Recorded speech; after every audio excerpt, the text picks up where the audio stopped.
What is the crack, everybody? My name is Jack Potato, and this is actually the first live talk video that I have done in my house up at university. I'm kind of excited about it. The room's a bit echoey. I don't know if you can hear it, and something happened to my mic. So this is the second time that I've had to record this, because the first one, the amount of noise removal and things like that I had to do to it, I couldn't even hear myself anymore. So I decided time to just redo the whole thing, and hopefully the second time goes better. The video today is not Battlefield. I am sorry.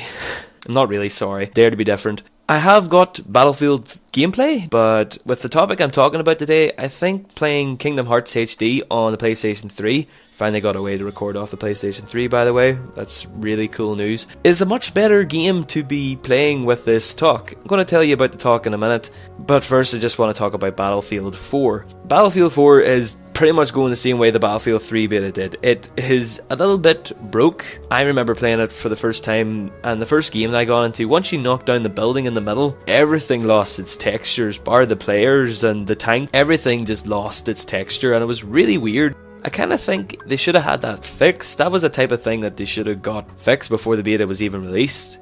And then you have the typical thing with the people's head extending. I've got a bit of a clip of that there happening. It's like the snake thing from the Battlefield 3 beta. Oh dear, just kicked my controller.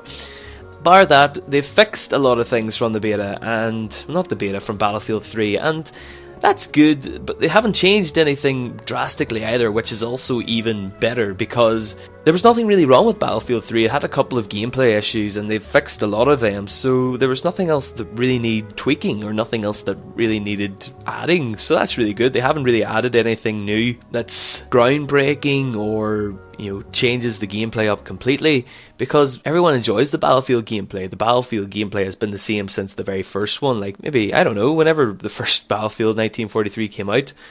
Not a lot's changed since then, but that's really good. I'm having fun with it. Expect some videos of it pretty soon. With that, I want to get into this talk. The first time I done this talk for the first take, I really enjoyed talking about it. Now that I have a couple of more thoughts and I've had time to contemplate and things a bit more, hopefully I could be a bit more insightful about it. As I said, the gameplay behind is Kingdom Hearts. Kingdom Hearts is a game about hearts and about how the heart can affect people, and how the heart can change their decisions, and what darkness can dwell and be formed from the heart. That's what I'm talking about. Today I'm going to be talking about how we as Christians should be guarding our heart. And the question I have for you today is, I don't know if you noticed, I like to start every video I do off with a question. Go back and watch them. Some of them, like the topical ones, do have a question at the start, and hopefully I answer it by the end. And the question I have for you today is, are you guarding? Maybe the question I should be asking you is, do you know what it means to guard your heart? So let's start off with something simple. What controls us? What controls humans? What causes humans to act the way they do? What causes humans to act the way that they do, or take the decisions that they do, and to make the judgments that they do? If you were to ask a scientist or an atheist or someone similar like that, they would maybe say it's your brain, which is true. Your brain has chemical reactions and has all the synapses and the neural connections that allow me to speak, allow me to think, and allow me to move my body and different things. That's all been proven. I'm not saying that that aspect of science is wrong. But as a Christian, we know something completely different.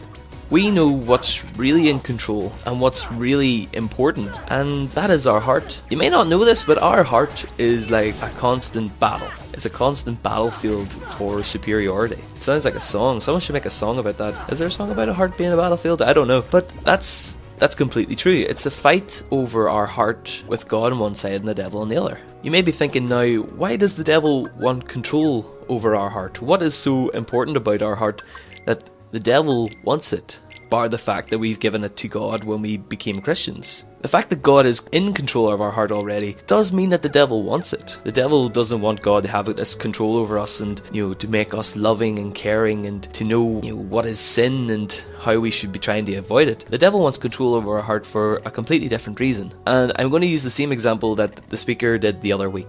In the medieval times, when an opposing force was coming into a city, or was coming in to occupy somewhere, the first thing that they would go for would be the giant castle in the middle of the city. But why? Why would they march clean through the town, ignore all the people there, instead of slaughtering all the people and replacing them with their own loyal followers? Why do they march for the big castle in the middle of the city? And the answer is pretty simple. If you control the castle, then you control the people. Whoever controls the castle in the middle of the city, the people around the outside will not happily, but they will follow. They will have to abide by their rules and they will have to follow them. And that's a very similar example with our heart. If you control our heart, you control our mind and our body.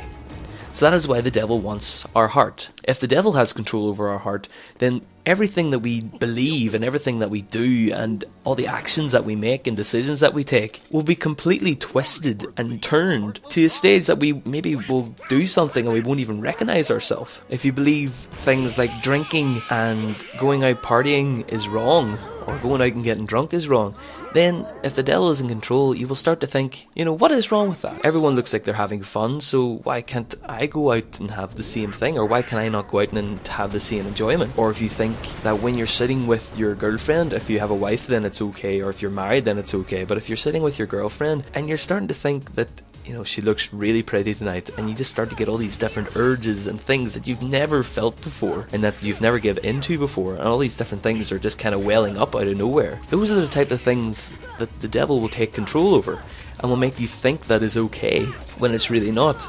God understands how important that our heart is and how it needs to be looked after and how it can affect everything that we do. Proverbs 4 verse 23 says, "Keep your heart with all vigilance, for from it flows the spring of life." Your heart is the main source of everything that you are. You may not believe it or you may not think it, but it's really the part of your body that controls everything. So if you control castle, then you control the town. But if God's in control, our personality will be a lot more loving and caring, will not be quick to hate, will not spite others, will not talk about others behind their backs, and will just be a completely different person. A little fact that you might not know, that in the Bible, the word love is mentioned over or around 700 times. 700 times, that is incredible. Love is the most important aspect of God. God is love. It's said through many songs and through many verses. But what is love? Is love the same that it is today that it was, 2,000 or 3,000 years ago in Jesus' time? In actuality, it really has changed. Back in Jesus' times, there was actually around 5 different words to express love.